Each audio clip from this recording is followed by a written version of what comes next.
I know that these past couple games obviously felt like there was a lack of energy, especially for our team, and so being back here, it's really easy to create energy, and it's just an amazing atmosphere, good to play in. Is that what you credit that start of the match? You scored the first 6 points. Started the match because of the crowd energy? Oh, for sure. And my team. Andy hit under 200 the past 3 games going into tonight, then you just pop off. I mean, what adjustments have you made in the practice gym that resulted in tonight's performance?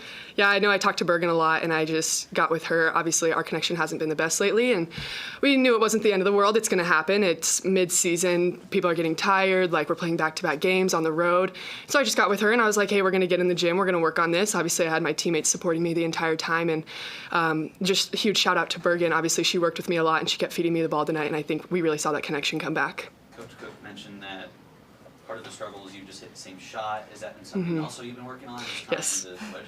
Yes, working in practice a ton on hitting different shots. I think that now we're so far into the season where teams can scout. They know my favorite shot, and so they're reading it, and so just working to not hit it as much. Andy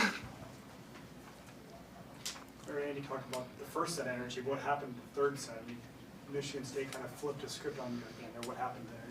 Yeah, I think any good team who play is going to come out of the second and third match locker room talk, and they're going to make changes. And I think right now the big thing for our team is we have to make changes when they make changes too, and we have to adapt to their changes. And so we're kind of trying to figure out what that looks like as a team. But I mean, a lot of credit to them. They have, like Andy said, they scouted us left and right. They knew what we wanted to hit, those things. Like, they played a very good defensive match, and I think for us right now, it's kind of just figuring out our groove and how we're going to better adapt to those changes when certain teams do make those changes. So I think for us, it's kind of just like focusing on our side of the net and making sure that we're playing Husker volleyball and holding ourselves to the standard that we know that we can play at. And I think that's kind of our main focus right now.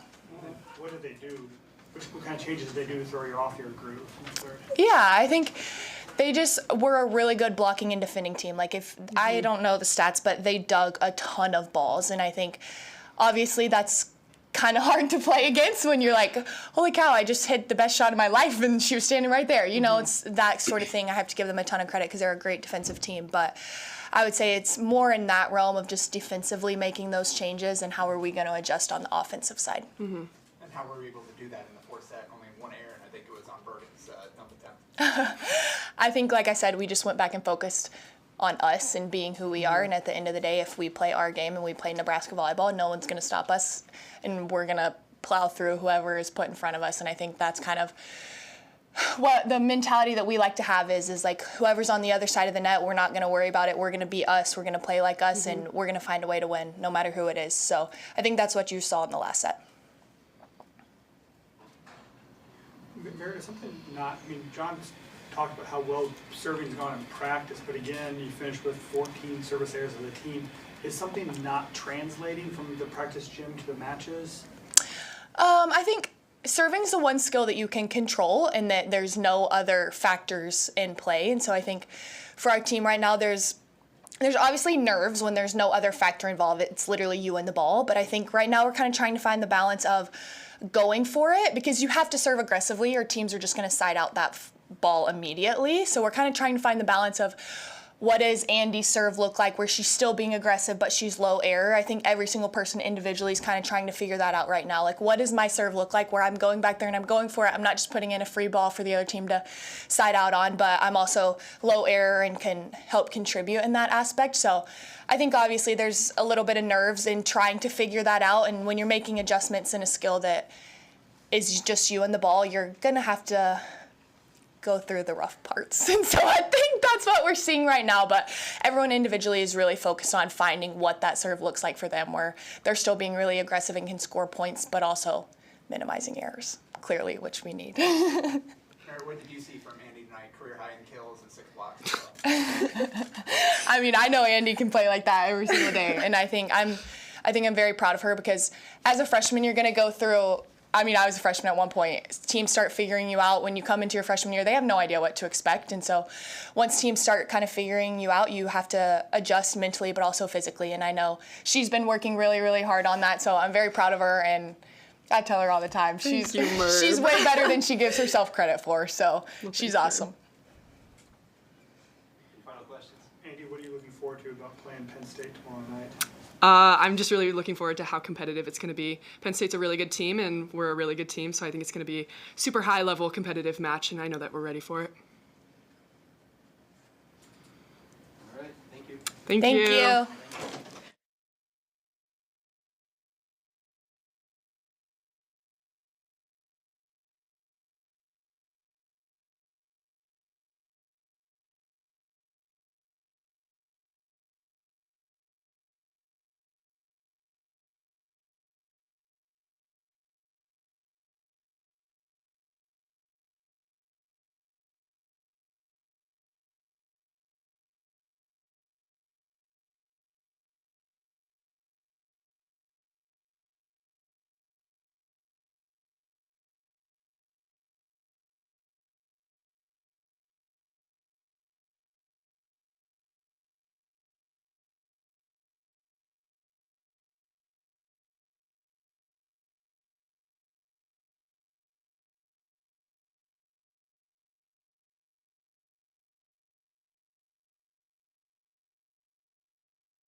All right, I thought we played a great first game, and I knew we were going to come out and play great tonight, just based on our week of practice, and I think excited to be home. And then, we just kind of lost our focus there, and it started with service errors. I think we had 5 service errors in the first 10 points in game 2, and we lost all of our rhythm, our momentum, and then the game became hard for us.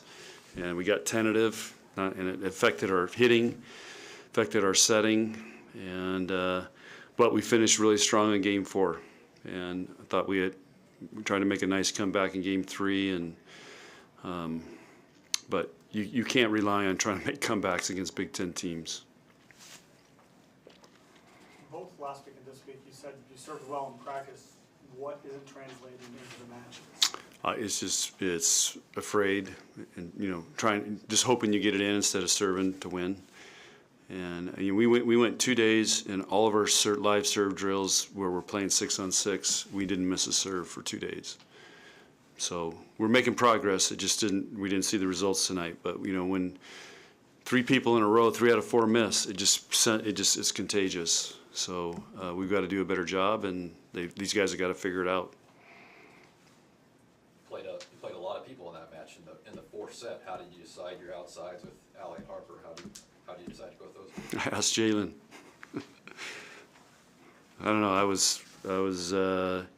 We got. As I said all year, we get with these game changers. They're ready to go. And if your margin for performance is small, and if you're not getting it done, there's somebody else that can come in and get it done. They did a great job. Hayden, Allie, Kennedy, all did a great job tonight coming in. And Becca. I thought Becca, after a couple kind of really rough plays there in game 3, she finished really strong tonight. I thought Maggie played great tonight. But our plan was to start her and then rotate in. Was there any thought of keeping Harper on the bench entering game 4, or did Oh, you yeah. really want her to work? Oh yeah, just trying to help her how to work through it, because we've seen her work through it. She just took her longer tonight, but she finished strong. What prompted you? Said you thought about not starting her in game 4. What prompted you to start her? Jalen.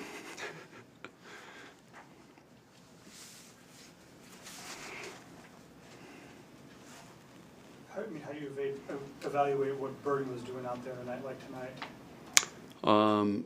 Well, Bergen, again, the way we started playing tentative, not to make errors and not play aggressive, it impacts the setting. And I thought she back set great, and she got a little bit of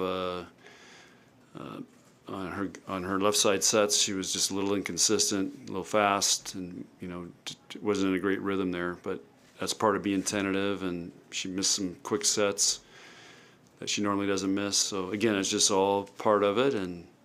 But again, she finished very strong. We hit almost 600 in game 4. So like how she finished, And I was talking to her, and she told me she was going to get it squared away. She did.